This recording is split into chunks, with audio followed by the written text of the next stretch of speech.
আলহামদুলিল্লাহ নাহমাদুহা নাসাল্লি আলা রাসূলিল কারীম। আলহামদুলিল্লাহ প্রিয় বন্ধুরা, দেশ এবং প্রবাস থেকে যারা এই ভিডিওটি দেখতেছেন সকলকে কুড়িগ্রাম জেলার পক্ষ থেকে আন্তরিক শুভেচ্ছা ও মোবারকবাদ জানাচ্ছি। আজকে আমি উপস্থিত আছি ধরলারপাড় কওমি মাদ্রাসা, যে উত্তরবঙ্গের মধ্যে যে 3 দিন ব্যাপী বিশাল ইজতেমা হয়ে থাকে সেই ইজতেমা ময়দানে। পাশেই মরহুম ঘুঘু মুন্সি রহমতুল্লাহ আলাইহির কবর এবং বিশাল সমতল মাঠ।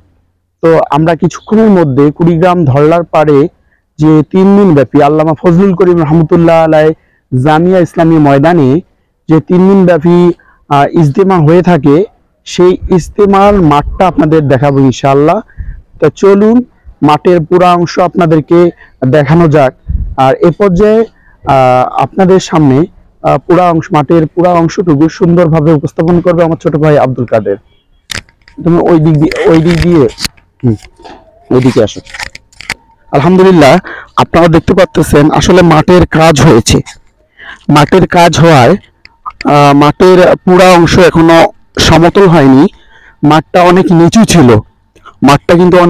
ছিল, কিন্তু বালু ফেলার কারণে মাঠটি উঁচু নিচু হয়ে আছে। হয়তো 2-1 দিনের মধ্যে মাঠটি সমতল হয়ে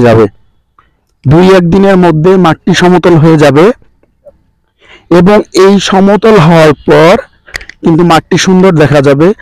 চতুর্পাশে দেখেন মাঠটা এবার কত বিস্তৃত, অর্থাৎ অগ্রহায়ণে যে চরমোনাই মাহফিল হয়ে থাকে সেই মাহফিলের যে লোক সমাগম হয়, আমরা তো মনে করি ইনশাল্লাহ 3 দিন চরমোনাই নমুনায় যে এই কুড়িগ্রামে মাহফিল হয়ে থাকে, এই কুড়িগ্রামের মাহফিল সর্ববৃহৎ এবং সর্বোচ্চ লোকের সমাগম হয়।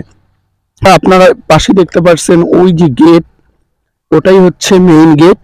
এবং এই পাশে যে আসলে উঁচু নিচু জায়গাগুলো আপনারা দেখতে পারতেছেন, এই পাশে উঁচু নিচু যে জায়গাগুলো দেখতে পারতেছেন, এই জায়গাগুলো কিছুদিনের মধ্যে সমতল করা হবে এবং এই সমতলের মধ্য দিয়ে কিন্তু ইজতেমার খুঁটি এবং ইজতেমার যাবতীয় কার্যক্রম শুরু হবে ইনশাআল্লাহ।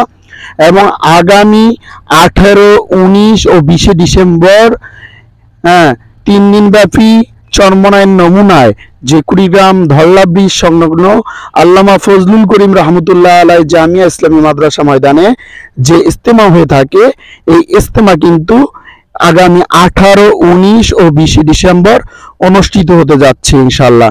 কাজেই আপনারা যেখান থেকে ভিডিওটি দেখবেন লাইক, কমেন্ট এবং শেয়ার করে দাওয়াতের উদ্দেশ্যে ভিডিওটি ছড়িয়ে দেবেন। সকলকে ধন্যবাদ জানাচ্ছি।